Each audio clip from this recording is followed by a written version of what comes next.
Повече от 6 десетилетия по тези ширини се гради относителната енергийна стабилност на България. Милиони тонове въглища се вливат в термични централи. Страната свети, топли се и просперира икономически. Това е лицето на българския въгледобив. Източно-Маришкият басейн. Данните звучат гордо и престижно. Зад тях стоят обикновени човешки съдби. Или по-точно под тях. Там са домове, хиляди декари плодородни земи, реки. В името на енергетиката тези мини са погълнали няколко села. И предстои да погълнат нови.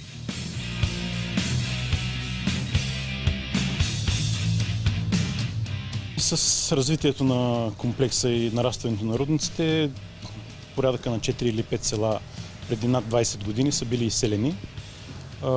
Все още даже има остатъци от тях на места, където не са минали разкривките. Тенденцията сега е за още 2 села. Това е неименуем процес, даже ще се стигне освен до изселване на тези села и до някакви големи промени в околната среда. Изобщо това е тенденцията с развитието на откритите рудници.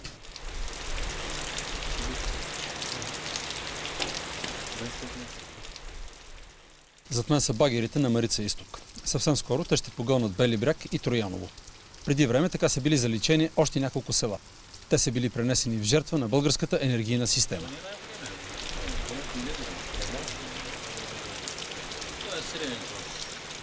Ето е село Бели бряг. Ето е бялото. Това тук е река Съзлия. Тук е землището на бившето село Голяма и Малка Детелина. Това тук го няма. И багера в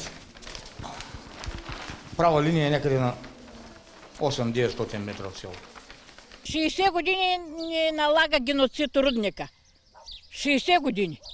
Разбираш ли, аз съм от тук родена, на 10 години бях шахти, почнаха тук в Трояново, ходяха нататък до Ковачево, после се върна рудника и сега сме на дневен ред да надигат.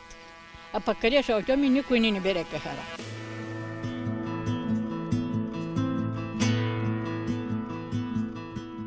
Тази практика стартира с едно постановление на Министерския съвет от 16 юни 1951 година. Номерът му е 652.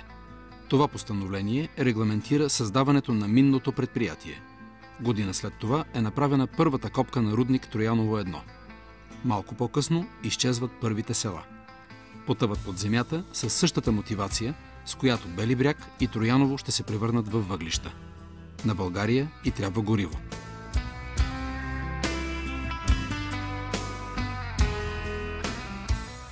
Рудник Трояново 1 се развива в посока към неговия основен контрагент, това е ТЕЦ Марица изток 2.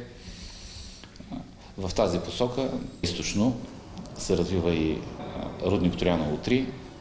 В противоположната посока ще се развива рудник Трояново север, в посока към селата Трояново и Бели бряг.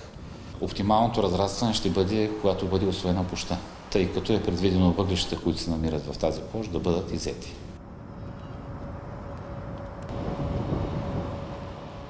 Мощните багери на Марица изток напредват към двете села.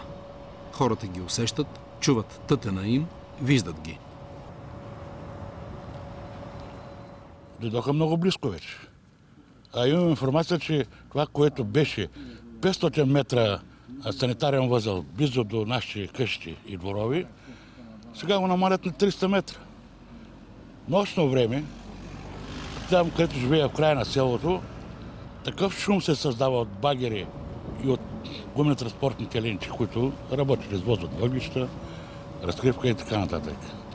Много шум, много прах и така нататък.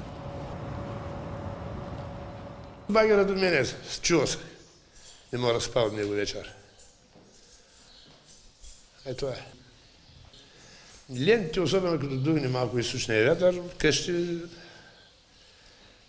не може да се стои направо.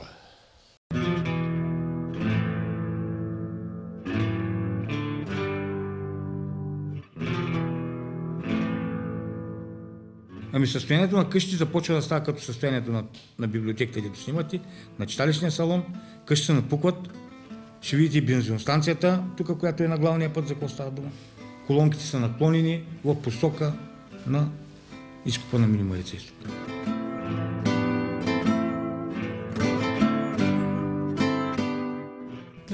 години, 30 години съм работил из Марица изток. Знам какво представлява движение на земните пластове. Тук е имало такива случаи, които вследствие на движение на земни пластове са разрушавани къщи от едно село. Тръгнаха цялата земна маса, тръгна така на 5-600 метра и събори къщите в село Обручище. Няколко къщи ги събореха. Това е... И ние от това страхуваме, че с наближаване на мините може някоя страна да стане някоя къща да има срутена.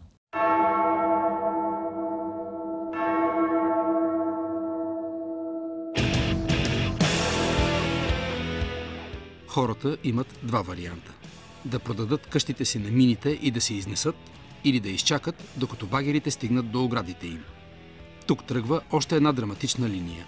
Ако напуснат селата, няма къде да отидат с парите, които ще вземат за старите си домове. Те стигат за един джип втора ръка.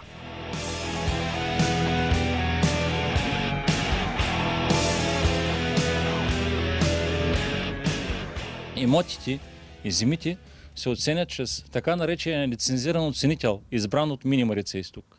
Ако ние си изберем оценител, също лицензиран, и представим оценки, не важат пред Мини Марица изток тези оценки, а важи само тяхната оценка, която техният избран лицензиран оценител, който работи по параметри зададени от Марица изток, независимо, че е лицензиран оценител, работи по параметри, които му задават Марица изток.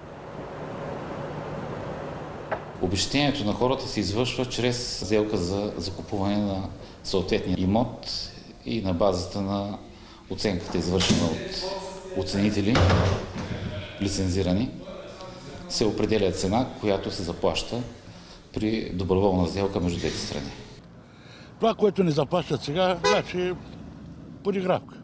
Идват, заснемат и след 3 месеца канят на събеседване. Оценката ти е примерно 20 000 лева, 30 000 лева, 40 000 лева. 40 000 лева е гарсонера в Раднево. Срещу каква къща тук? Срещу къща примерно на 2 етажа, с дворно място. Тук става въпрос за индивидуални сделки. Не можеш на сила да накараш нито един от хората, които живеят в Трояново и Бели брег, да сключат такава сделка с Мини Марица изток. Да подадат молба. Инициативата идва от тях. За нивите мога да кажа. Писмо от мините уведомяваме, че така нива еди коя си местност, категория 4 е оценена примерно на 20 декара на 20 000. И ако собственика не е съгласен, нали, с цената, те минават през нивата, вземат му обработваемата земя и му казват вместо 1600 лева. Искахме да ни построят къщи, които желаят. Пари изобщо не искахме. Той казва, да ви строим къщи. Ми забравете, вика. Това никога няма да стане. Тогава, какво да си купим с тези пари? 20-30 хиляди лева. Ремонтирана туалетна на Рудник 1, само ремонтирана, някъде около 70 квадрата, струва 70 хиляди лева. Ремонта на туалетната струва 70 хиляди лева.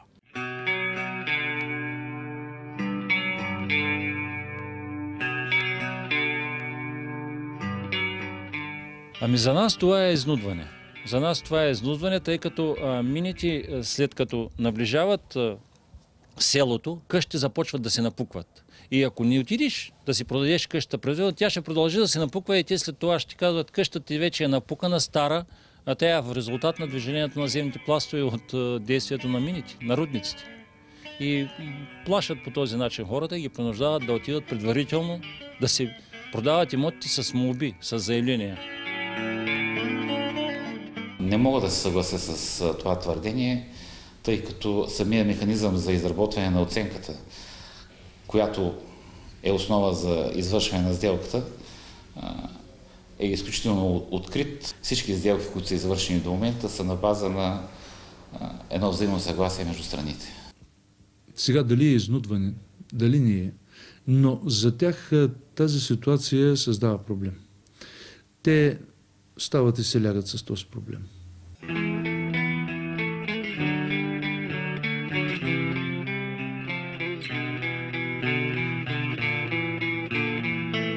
Няма, аз съм казал на събранията на тук, казвам, аз натурален акт няма да ви дам и няма да си дам молба нито за земеделски земи, нито за къща. Как ще ме изселите? Нищо не казват. Не. Как ще искам да го продам? Къде ще отидем на това време? Две дъщери имам, имат място, имат по една кухничка за мен, ама аз съм си тук родена и тук и съм си го правила къщата, не да има от наследство. И те, как да искам да се дигам? Аз съм казал, че ще стоя тук до последно. И аз съм против. Аз не продавам, психически на тормозите трябва да са махани. Да не забравяме, че Закона за енергетиката е определил дейността, извършвана от нашето дружество като държавна нужда. Когато тази дейност е определена по този начин, ние имаме възможност да използваме българското законодателство и да се извърши отчуждаване на терените, които са необходими. В крайна сметка, когато фронта на изкупните работи достигне до своя санитарен минимум, който е от около 500 метра, аз мога да си представя само какво ще се случи с имотите. Те ще бъдат компрометирани в по-висока степен и ако в крайна сметка бъдат принудени да продават тогава хората в последния момент, то стойността може би и да е по-ниска, не знам. Това е вярно. Аз за моята къща мога да кажа, защото дали аз живея в нея, аз знам за какво става дума. До преди 1-2 години нямаше никъде пукнато. А сега има.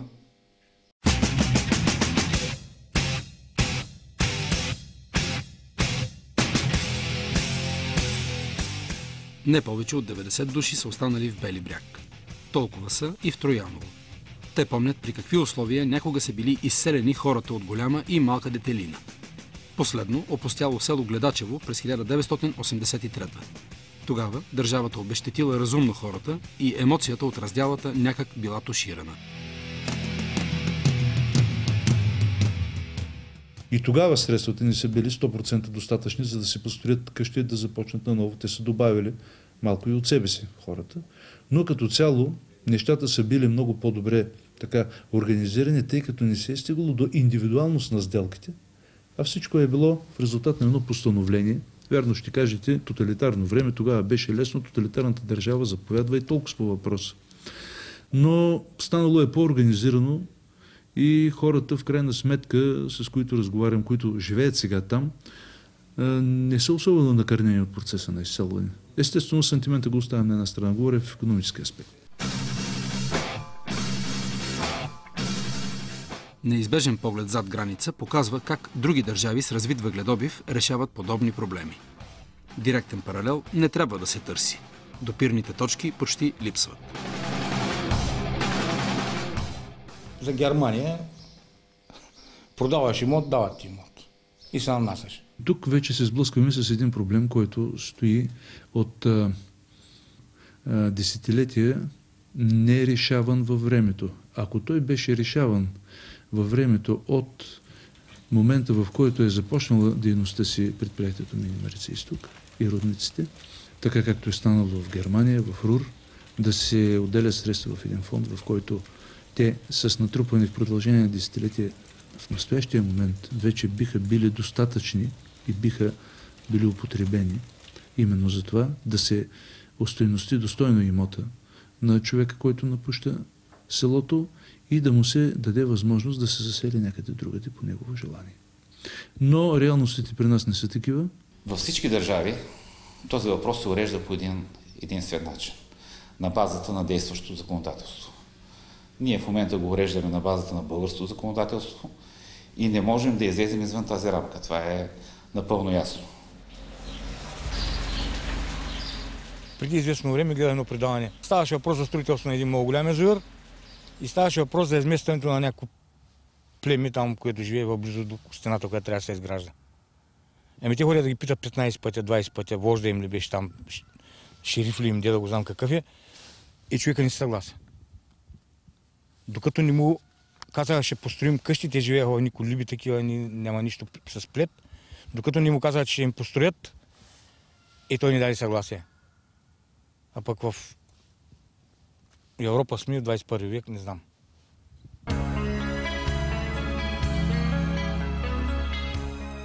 Някои смятат да лягат пред багерите, други просто си отиват. Инициативният комитет продължава битката законово. Не само в България. Мисля, че това дед го казва, че лягат, па няма да стане никой. И да легне пред багера, не ми се струва. Няма таки бабаити тук в Белия бряг, който ще го направи това нещо.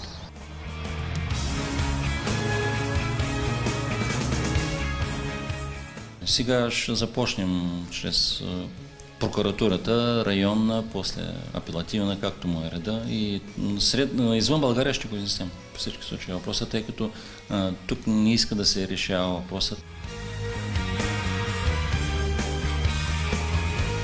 С разширяването на рудниците ще бъдат унищожени стотици декари плодородна земя. Ще бъдат нанесени корекции и в коритата на реките. Мрачните прогнози сочат, че ще изчезнат подземните води.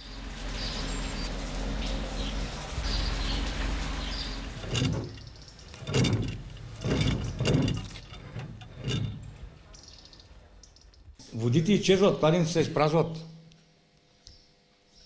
Кладенци, които са имали неизчерпаема вода, значи да се полива двор от 2 декара, 3 декара двор, сега хората се оплакват, че нямат вода в кладенците.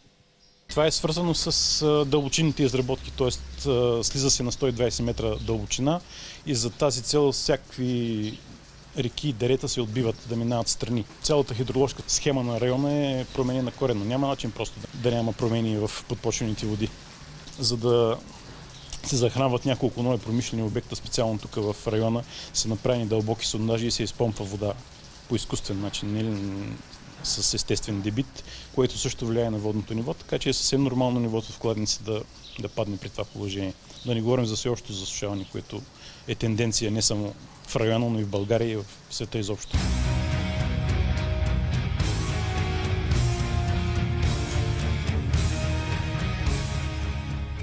Какво раждат нивите в района?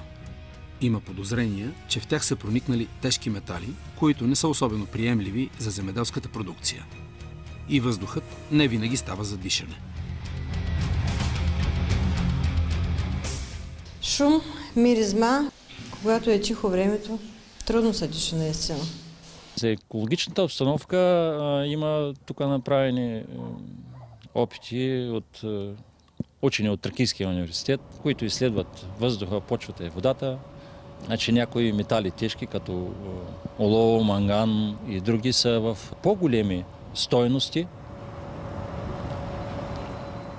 Самия факт, че една цяла река, и то е една от основните реки в района с Злийка, ще бъде преместена с няколко километра, предполагам ще даде много сериозно отражение, както на биоразнообразието в района, така и на подземните води. Какви са опасения? Какво може да се случи?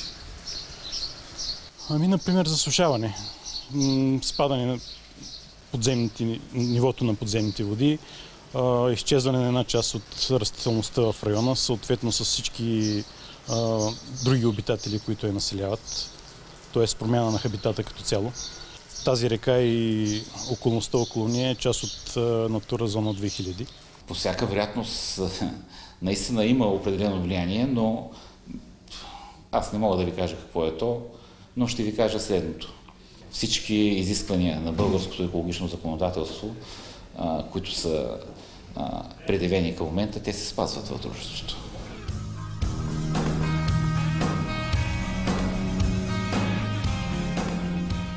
И учените от Тракийския университет в Стара Загора са открили наличие на тежки метали в почвата. Не в смъртоносни дози, но достатъчно. В района има и други мощни фактори, които влияят за това. Коефициенти на техногенност и аномалност над единица установихме само за елемента мед и манган. Разбира се, тези проби са взети по всички изисквания. В тези единични проби, които получихме и изследвахме, се получиха тези коефициенти по-големи от единица.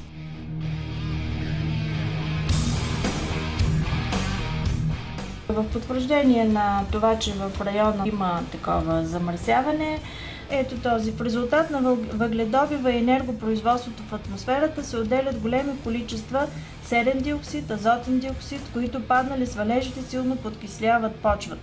Друг замърсител е летящата пепел. От извършените земни разкривки и рекултивацията с недостатъчно хумус в горния слой орница се наблюдава намаляване числеността на някои растителни видове и изчезване на други. И за животните в изследвания район се срещат 124 вида птици, от които постоянно гнездят 43 вида. Спорен е въпросът с рекултивацията на използваните терени. Еколозите са убедени, че унищожените земи не се възстановяват. Шефовете на минното предприятие контрират с цифри, които твърдят, че са вложили за връщане на релефа към вида му от преди десетилетия. Тези земи, които вече са били погълнати от рудника и след това са подложени на рекултивация, в момента са на ниво полупустиня. Тоест рекултивацията почти не може да възстанови нищо от това, което е правено.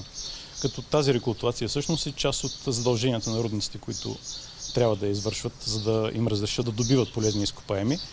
Има нещо сбъркано в цялата схема. Всъщност рекултивираните терени изобщо не отговарят на това, което са били преди рудника да мине оттам. Ние ежегодно извършваме технически рекултивации и други мероприятия, свързани с подобряване на екологичната обстановка. Като пример ще дам миналата година. Ние имаме извършени над 1000 декара рекултивации, от които 530 са технически рекултивации и над 300 декара имаме биологични рекултивации.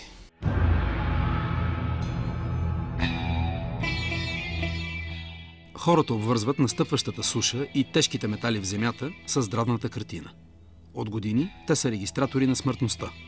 Обясняват си я с динамиката на багерите.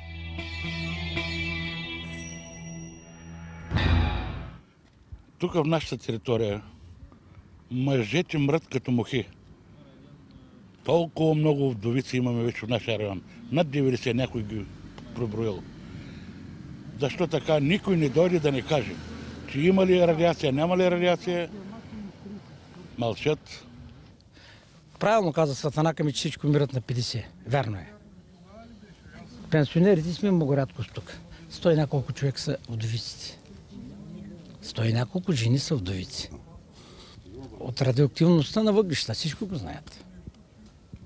Всеки един пенсионер, който е работил в Мини Марица изток, след пенсионерите на 52 са пенсионерата на първа категория, сега значи до 3-4 до 5 години. Толкова изкарват. Моя баща е 50 набор, пенсионера са 2002 и 2003 почина.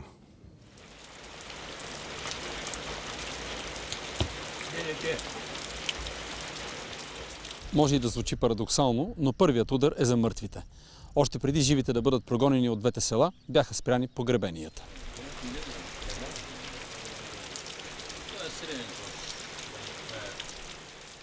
В 2010 година със заповед на кмета на община Раднево са спрени погребенията в населено място Бели бряг. В отговор на писмо, което той е получил от Мини Марица изток. Предстои спиране на погребенията и в село Трояново. Имаме писмо от мините официално. Преди няколко месеца почина баща ми. Според обичаите на възрастите, на родителите ни, няколко дни трябва да ходят на гробищата близките, след първите дни на почивка. Но на нас това не струва много скъпо, тъй като ходим на 40-50 км с колите. Ние имаме право да умираме, но погребенията са и свършат в Раднево.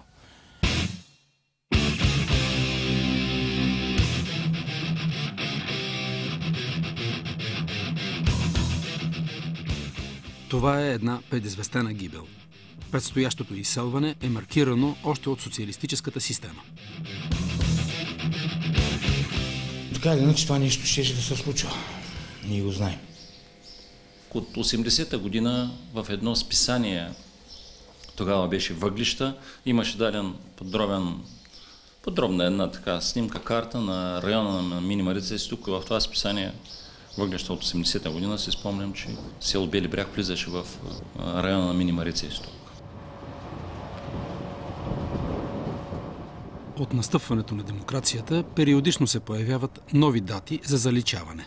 След това настъпва привидно спокойствие. Сега е поредният прилив. Финалната дата отново е замъглена някъде напред в годините. Питаме ги за сроковете, не ни казват, не ни дават срок на изказване.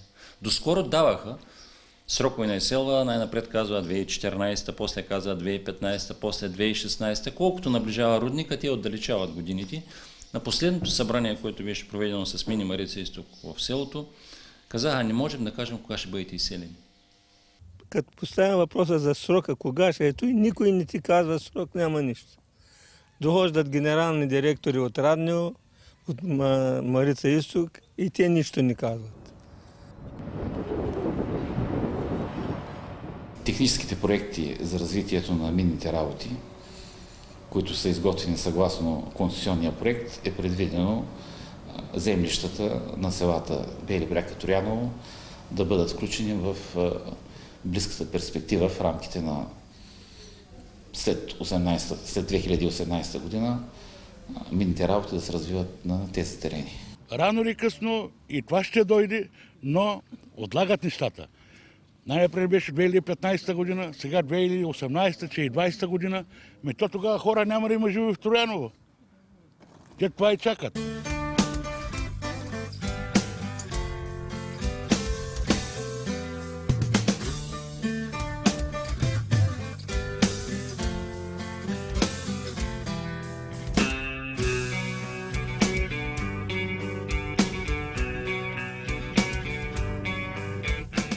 Надежда няма. Тук дядо ми е събирал, баща ми е събирал и аз съм събирал. Аз съм вече на 75 години. И това всичко да го зачеркнеш не е лесна работа. Това е една трагедия за нас, да знаете. Аз съм на 70 години и не зная рода ми кога е дошъл тук.